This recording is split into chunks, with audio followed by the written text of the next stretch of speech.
This is a press conference. April 9th, 1959, Washington, D.C. One of these 7 young men will be the first American into space. These are the astronauts. United States Project Mercury.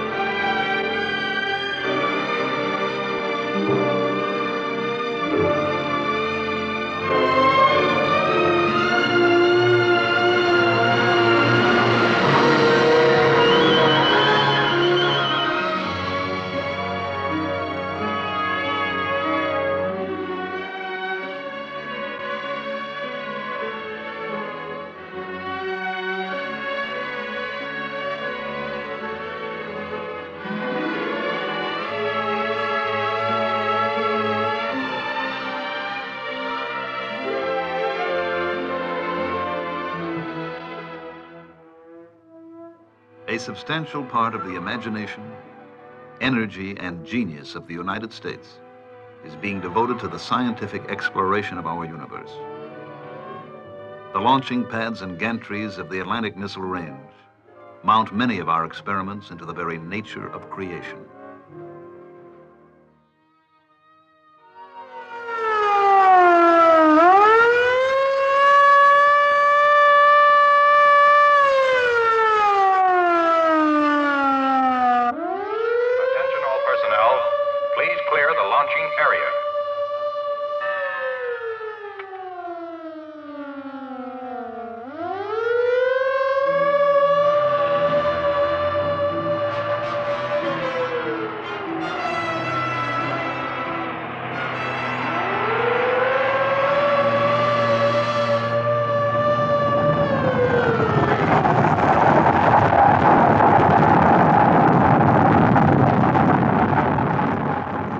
This launch carried an Earth satellite into orbit. Soon, before the Earth turns many hundred times, a man will climb into a capsule at the Atlantic Missile Range and be hurled headlong into space.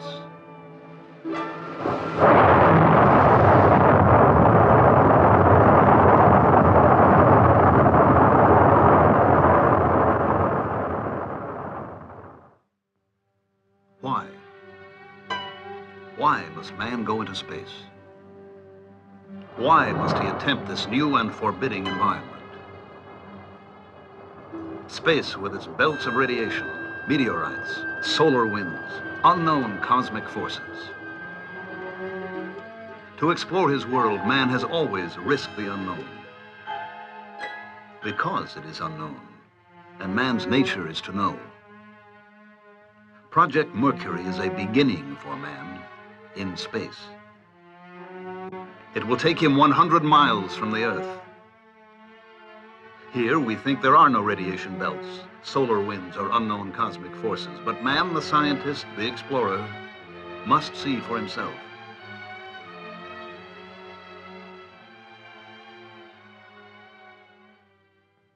Each component of Project Mercury will be held up and measured in the unbending light of scientific truth. Will it work? Why? Does it work under load? Why not?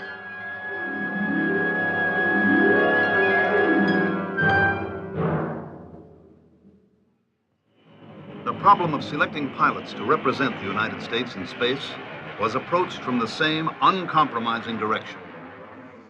From all of the active duty pilots in the Navy, Marines, and Air Force, the service records of 473 test pilots were selected for review. 110 met the basic qualifications.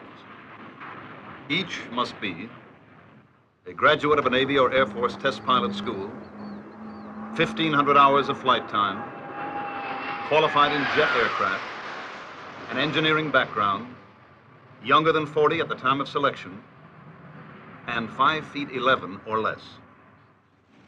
The National Aeronautics and Space Administration asked 69 Navy, Marine, and Air Force officers of the 110 who qualified to come to Washington for a briefing.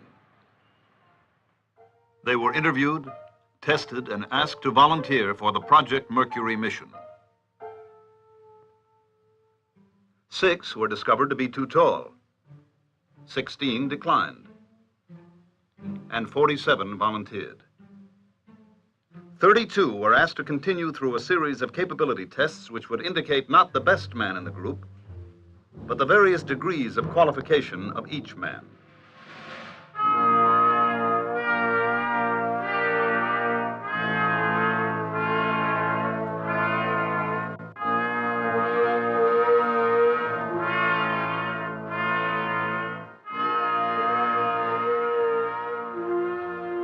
"32 candidates reported to the Lovelace Clinic in Albuquerque, New Mexico for an exhaustive series of physical examinations.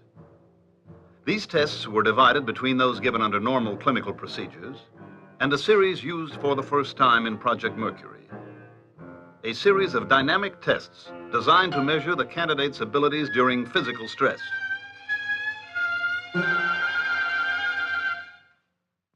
Laboratory studies were made in each physiological area. As military pilots, these men had passed yearly flight physicals.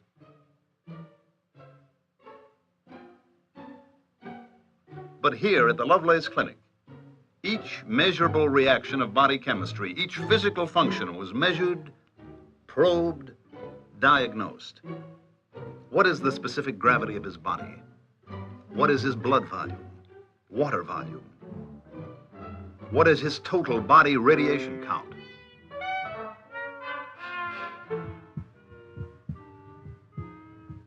We are listening to his heart. When the astronaut is orbiting in space, the measure of his heart's contraction and expansion will be telemetered to the Mercury tracking stations.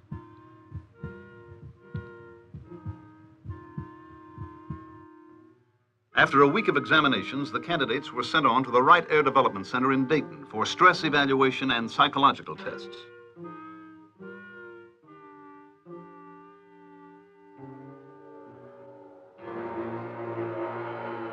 This Project Mercury candidate is preparing for stress. The weight of 8 gravities will thrust upon him as he rides the human centrifuge.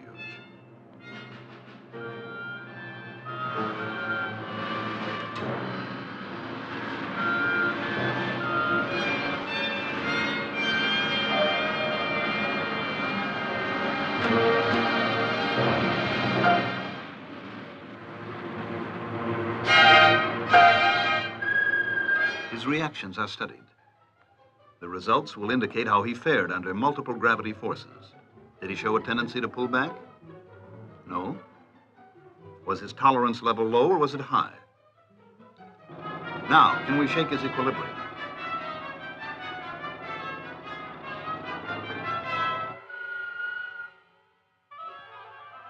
How does this affect his pulse and blood pressure? And what about his mental balance, his imagination, his personality, motivation? How does he see the different problems of living? And how has life affected him as an individual?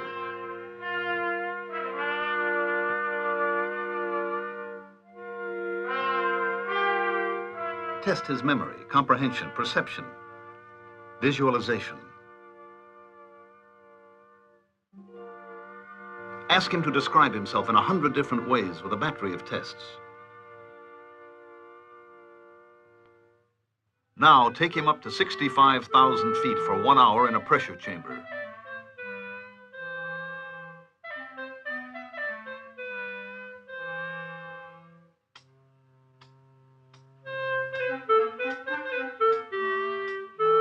Now have him do this for 5 minutes.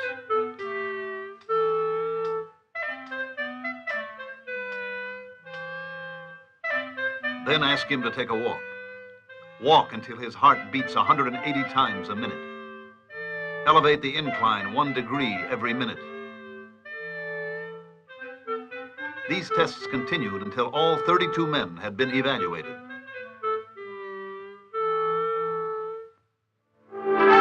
Seven men emerged from this competitive purgatory as the Project Mercury astronauts. At McDonnell Aircraft, they saw a model of the space capsule they would ride into orbit. They sat in the cockpit for the first time. This is the beginning for each of them. Captain Donald K. Slayton, United States Air Force, age 35, from Sparta, Wisconsin. Lieutenant Commander Alan B. Shepard, United States Navy, age 35, from East Derry, New Hampshire. Lieutenant Commander Walter M. Schirra, Jr., United States Navy, age 36, from Wardell, New Jersey. Captain Virgil I. Grissom, United States Air Force, age 33, from Mitchell, Indiana. Lieutenant Colonel John H. Glenn, United States Marine Corps, age 38, from New Concord, Ohio. Captain Leroy G. Cooper, Jr., United States Air Force, age 32, from Carbondale, Colorado. Lieutenant Malcolm Scott Carpenter, United States Navy, age 33, from Boulder, Colorado. These officers were detailed by their services to report to the NASA at Langley Field, Virginia. Here, the National Aeronautics and Space Administration Space Task Group, under the direction of Robert Gilruth, had organized a training program for the astronauts. They were excellent students, and they had a realistic and tough-minded approach to Project Mercury. They had to know all the answers. Here, they discussed the flight tests. In the flight program, they would ride both the Redstone and the Atlas boosters. But a man would not ride either booster until the full test program was a success. The schedule included first instrumented capsules, then capsules with a monkey aboard, and then one of the 7 would go into space. The schedule also provided for the problems of flying near the Earth. They must maintain their proficiency in high-performance military aircraft.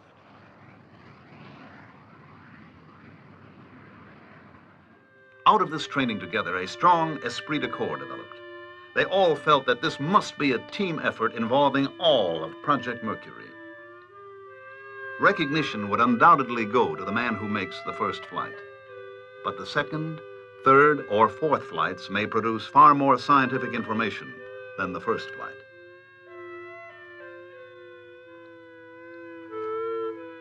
Soon, all of the astronauts were busy qualifying themselves for space flight. They rode the human centrifuges of the Air Force and the Navy. Here, they trained to increase their resistance to the forces of nature that were pitted against them.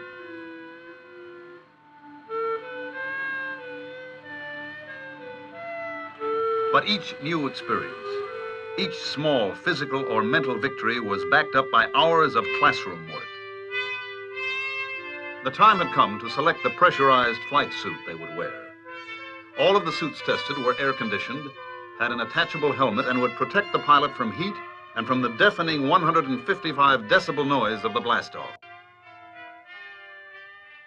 The problem was to select a suit which had complete pressure integrity, which was resistant to temperature and was not too bulky, a suit which allowed comparative freedom of movement, yet a suit which was completely reliable. This modified U.S. Navy Mark IV suit worn by Shepard was selected for further testing. To get the feel of space flight controls, this trainer at NASA's Lewis Research Center in Cleveland demonstrates the possible motions of a capsule in space.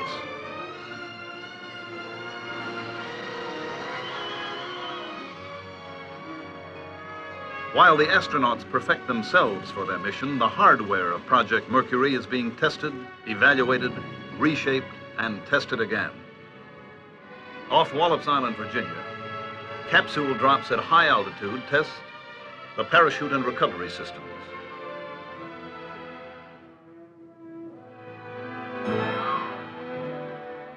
At 10,000 feet, the parachute will open.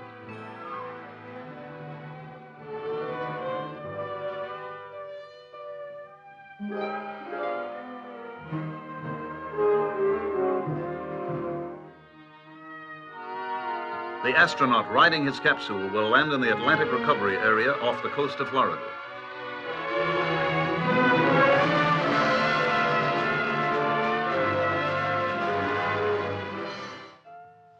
The astronaut must learn to tolerate the heating he encounters during his fall back into the atmosphere. These quartz tube lamps produce great heat.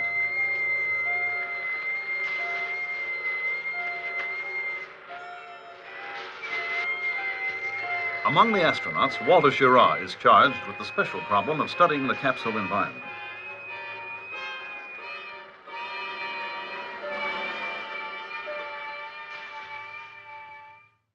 But there are some moments of rest for the astronauts. Here, they sit in a projection room and watch the films taken of their visit to the Atlantic Missile Range, Cape Canaveral.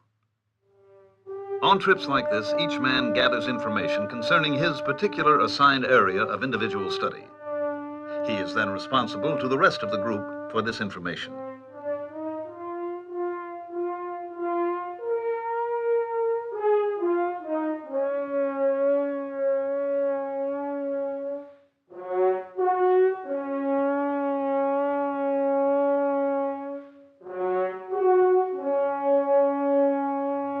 Grissom's area of responsibility is the flight control system, including the automatic pilot.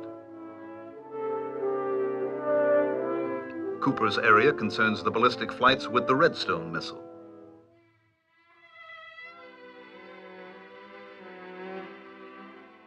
Shepard is concerned with tracking and recovery of the capsule.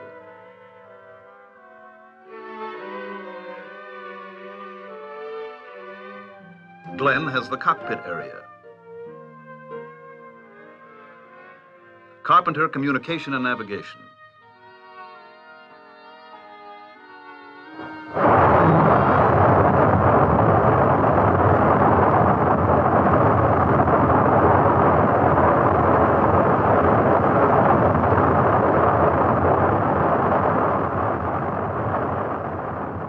And Slayton has the responsibility for knowing Atlas and all of its systems.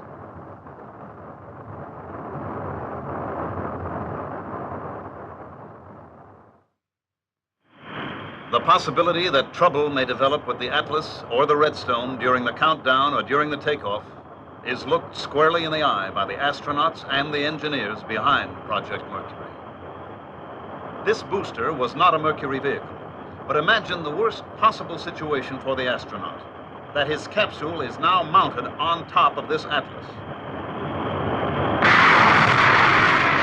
The escape rocket takes the capsule away from the booster.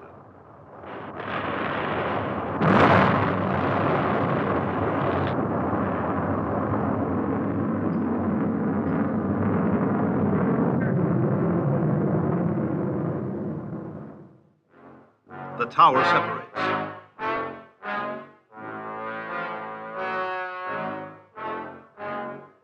The parachute opens, and the capsule lands in the sea.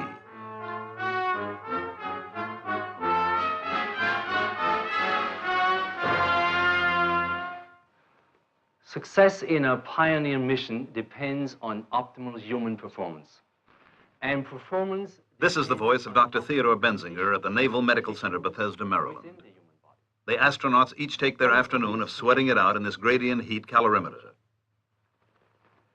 In a temperature as hot as it is in here now for him and will later be for you, 114 degrees Fahrenheit, your internal body temperature is protected by a physiological mechanism of very high power and precision. In the submarine carbon dioxide chamber at Bethesda, the astronauts learn that space medicine and submarine medicine have common problems. Under emergency conditions, there is a danger of the presence of unusual amounts of carbon dioxide in the space capsule or submarine hull.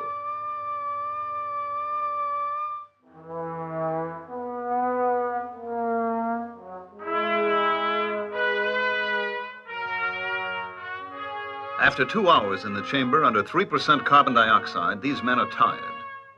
But they were convinced that they could function for quite a long time.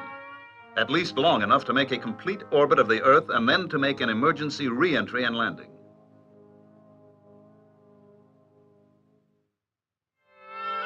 But before a man's life is risked in space, animals will undergo the same operational stresses. The animal research program connected with Project Mercury is an important prerequisite to research with human beings in space.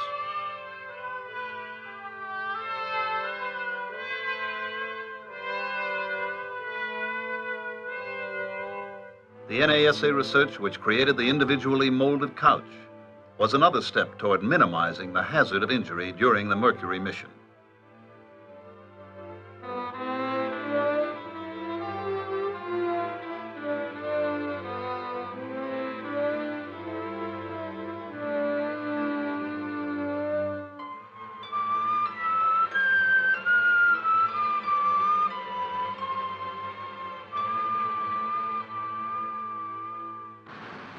This is the same man, John Glenn, sitting in his couch under 14 Gs in the centrifuge at the Naval Aviation Medical Acceleration Laboratory, Johnsville, Pennsylvania.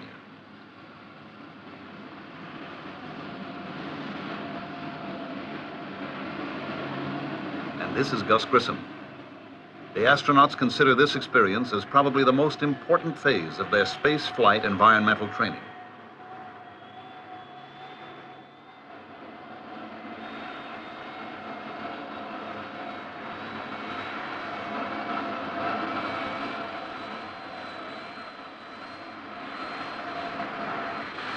Alan Shepard, as he takes the G-load of an emergency abort and landing.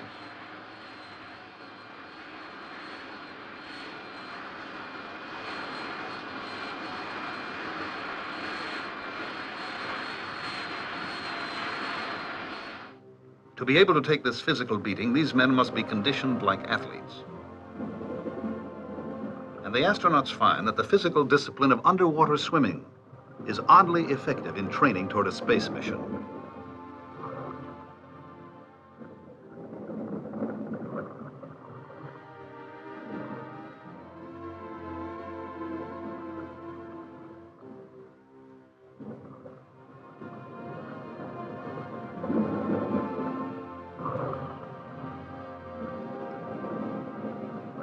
Navy Underwater Demolition Team 21 at Little Creek, Virginia, supervises the instruction of the astronauts. Al Shepard and Wally Schirra have just completed a half-mile swim by compass course to the beach. Underwater swimming, aside from being an excellent physical conditioner, accustoms the astronaut to a forced breathing discipline and closely approximates the condition of weightlessness, which will be encountered in orbital flight.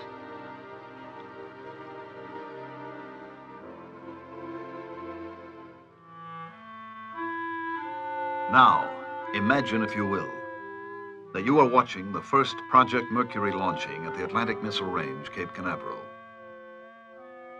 At launch time, the manned capsule with its escape system is thrust into the sky by the 2 booster engines and 1 sustainer engine of the Atlas.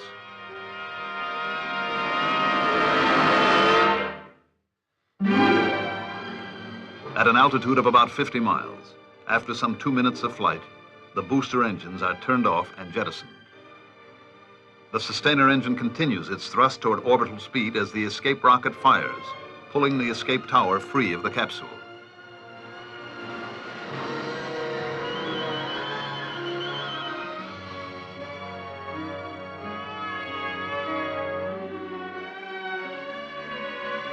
Orbital speed will be achieved at about 100 miles altitude. Once in orbit, explosive bolts release the capsule. Separation rockets on the capsule fire, pushing the capsule away from the Atlas.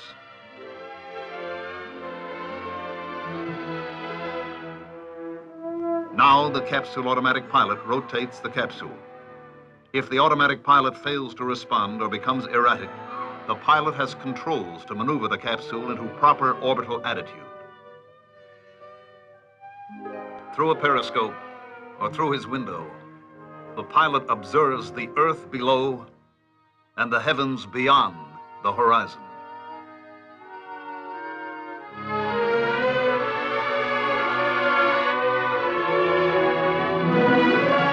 Near the end of the 3rd orbit, when the capsule is several hundred miles west off the coast of California, the signal for re-entry is given. Retro rockets fire, causing the capsule to leave its orbital path. Now man and capsule fall, and meteor-like plunge toward the Earth. Plunging through the atmosphere, the heat shield glows white hot.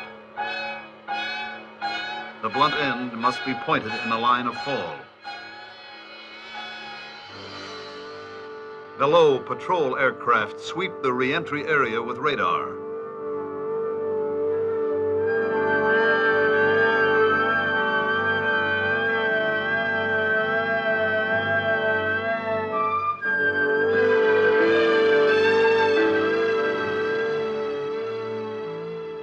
At 10,000 feet, the main parachute extends, and a SOFAR bomb is released. The bomb, exploding some 3,000 feet under the ocean, provides an accurate fix. With this information, patrol aircraft and ships converge on the spot where the capsule is expected to land. When the capsule hits the water, the parachute is released and sea dye marker spreads out on the surface of the water. As the capsule floats in the sea, a signal light and automatic radio transmitter indicate the exact position. And so, before the Earth turns many hundred times, another booster will rest on the pad at the Cape. And one of the astronauts will ride here on the shoulders of Atlas. This unmanned Atlas booster and capsule proved in the flight test experiment named Big Joe that this vehicle could perform the mission.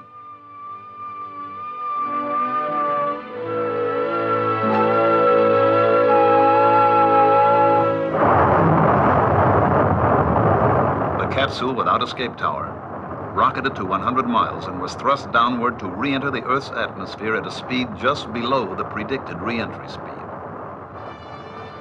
The capsule was recovered in the Atlantic Ocean. The tests will continue. The experiments and training will go on to put man into orbit. These are the astronauts. United States Project Mercury.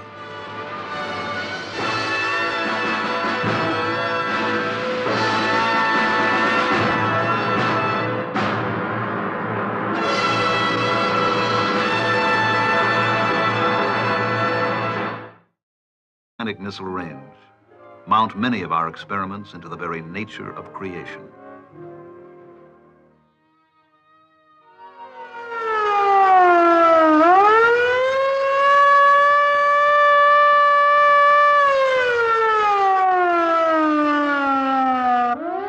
Attention all personnel, please clear the launching area.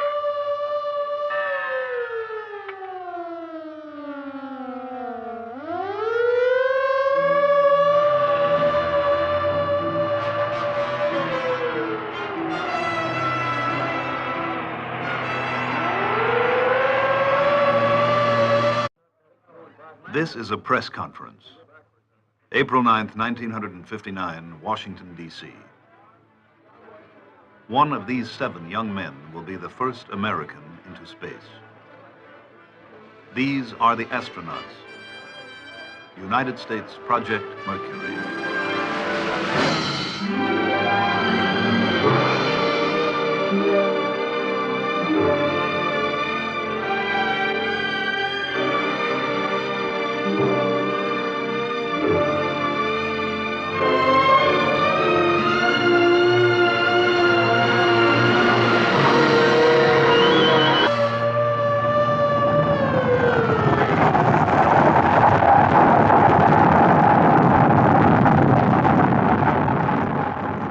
This launch carried an Earth satellite into orbit.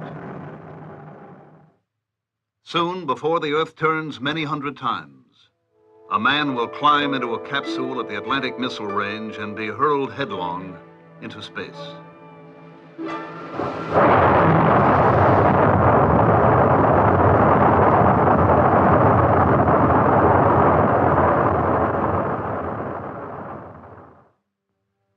Why? Why must man go into space?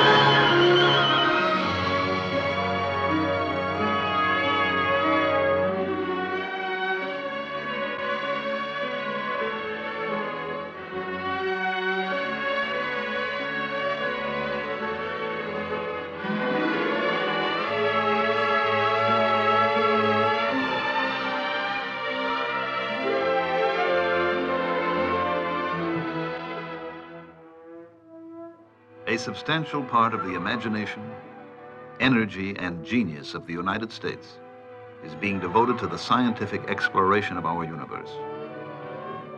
the launching pads and gantries of the Atlantis. Why must he attempt this new and forbidding environment? Space, with its belts of radiation, meteorites, solar winds, unknown cosmic forces. To explore his world, man has always risked the unknown. Because it is unknown, and man's nature is to know. Project Mercury is a beginning for man in space. It will take him 100 miles from the Earth. Here, we think there are no radiation belts, solar winds, or unknown cosmic forces, but man, the scientist, the explorer,